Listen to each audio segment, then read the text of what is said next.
जब इतनी बात परशुराम जी लखन जी की सुनते हैं तो परशुराम जी और क्रोधित हो जाते हैं। क्रोध में होके कहते हैं, रे नृप बालक काल बस बोलत तो ही न संभार, धनु ही सम त्रिपुरार धनु विदित सकल संसार। परशुराम जी लखन जी की बातों को सुन करके और क्रोधित हो जाते हैं और क्रोध में आकर कहते हैं, रे नृप बालक, हे राजा के लड़के, काल बस बोलत तो ही ना संभार, तुम अभिमान में आकर के संभार करके नहीं बोल रहे हो। अर्थात तुम क्या बोल रहे हो तुम्हें इस बारे में तनिक भी नहीं पता है। तुम काफी घमंडी दिख रहे हो, तुम काफी अभिमानी दिख रहे हो। परशुराम जी कहते हैं, हे राजा के लड़के, तुम में काफी अभिमान दिखाई पड़ रहा है, जिसलिए तुम तनिक भी ये नहीं सोच रहे हो कि तुम क्या बोल रहे हो।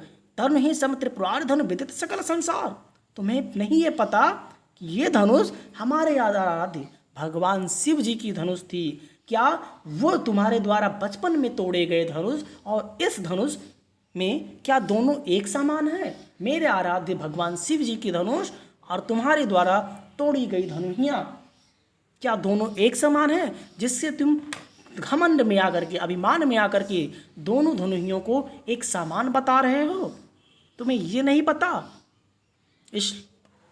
इतनी बात परशुराम जी गुस्से में आकर के लखन जी की बातों को सुन करके कहते हैं।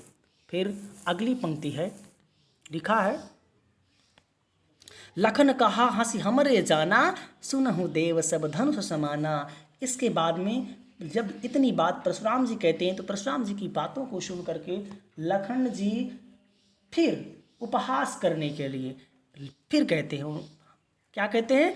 लखन कहा हंसी हमरे जाना, सुनहु देव सब धनुष समाना। लखन जी कहते हैं, हे मुनिवर, हंसते हैं मुस्कुराते हुए लखन जी कहते हैं कि हे मुनिवर, सुनहु देव सब धनुष, हमारे लिए तो सभी धनुहियाँ एक समान है, चाहे वो राम भगवान शिव जी की हो चाहे हमारी धनुहियाँ, हमारे लिए तो सभी धनुहियाँ एक समान है।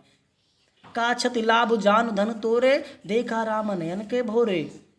जब इतनी बातें लखन जी परशुराम जी से कहते हैं तो रामचंद्र जी लखन जी की तरफ अपनी भौहों को तिरछे करते हुए चुप रहने के लिए कहते हैं, यानी चुप आदेश देते हैं ना। अपने रामचंद्र जी क्या करते हैं? अपनी भौहों को तिरछी करते हुए लखन जी की तरफ देखते हैं, अर्थात वो इशारा करते हैं चुप रहने के लिए। छुअत टूटी रघुपति ही न दोषु, मुनि बिन काज करो कर कतरोषु। फिर लखन जी कहते हैं कि छुअत टूट रघुपति ही न दोषु। फिर लखन जी कहते हैं परशुराम जी से, हे मुनिवर, इसमें इस धनुष के टूटने में राम जी का कोई दोष नहीं है ना। उन्होंने इसे तो केवल मात्र छुआ था और छूने मात्र से यह धनुष टूट गई, इसलिए इस धनुष के टूटने में राम जी का कोई दोष नहीं है। अरे मुनि बिन काज करो ना रोज़, इसलिए हे मुनिवर, आप झूठे ही रोष कर रहे हैं और झूठे ही क्रोधित हो रहे हैं। इसमें राम जी का, रघुपति का कोई दोष नहीं है। बोले चित परस की ओरा, रे सट सुनहु स्वभाव न मोरा।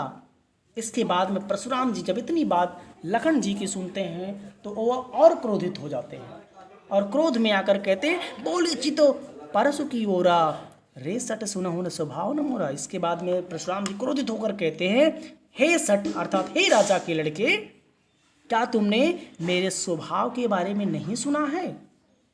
रे सट सुनहु न स्वभाव मोरा, क्या तुमने मेरे स्वभाव के बारे में नहीं सुना है? तुम मुझे नहीं जानते। बालक को बोल बधाओ नहीं तो ही, केवल मुनि जड़ जान ही मोही। इसके बाद में परशुराम जी क्रोधित होकर कहते हैं, बालक को बोल बधाओ नहीं तो ही। परशुराम जी कहते हैं, रे ला सठ, मैं तो तुझे एक बालक जान करके अभी तक छोड़ रहा था, क्योंकि मैं बाल वध नहीं करना चाहता। परशुराम जी कहते हैं कि मैं तो तुम्हें अभी तक बालक जान करके छोड़ रहा था, केवल मुनि जड़ ही ननमोही। मैं, है ना, क्या तुम कि मुझे अन्य ब्राह्मणों की तरह, अन्य मुनियों की तरह समझता है ना? क्या तुमने मुझे अन्य मुनियों की समझता? तू मेरे स्वभाव के बारे में नहीं सुना? मैं तो तुम्हें केवल एक बालक जान करके अभी तक छोड़ रहा था। बाल ब्रह्मचारी यति को ही विश्व विदित